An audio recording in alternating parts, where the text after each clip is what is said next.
Sur ce site de 7000 m², dans le périmètre du projet d'aménagement hydroélectrique de Saint-Grosbois à Ouati, sortira bientôt de terre le premier musée archéologique de Côte d'Ivoire. La ministre de la Culture Françoise Remac donne le top départ des travaux de construction. Cofinancé par l'ambassade de Suisse et Ivoire Hydroénergie, ce musée accueillera des pièces retraçant l'histoire de la Côte d'Ivoire du Paléolithique jusqu'à l'époque coloniale.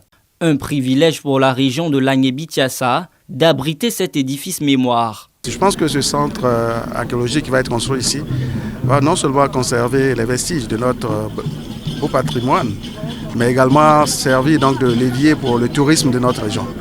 Et je suis vraiment heureux que cela puisse se concrétiser. C'est un projet que chérissaient donc nos parents depuis des années. La Suisse a choisi la Côte d'Ivoire parce qu'il y a énormément de sites archéologiques qui regorgent d'objets, comme on vient de voir tout à l'heure, dont on a reçu l'enseignement.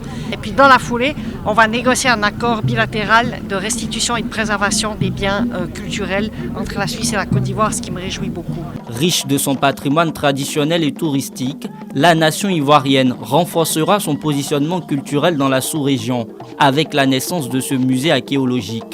Il sera d'ailleurs l'un des premiers du genre en Afrique de l'Ouest. Ce musée aura un impact incontestable dans la région. Il va renforcer son attractivité, sa visibilité et va générer des emplois, en particulier pour les jeunes. Nous avons le devoir de faire de ce musée un lieu de mémoire, de recherche, de rencontres culturelles, d'échanges et de partage de connaissances. Fort de sa contribution à la valorisation de la culture ivoirienne, l'ambassadrice de Suisse en Côte d'Ivoire a été élevée au rang de reine et baptisée Nana Api II.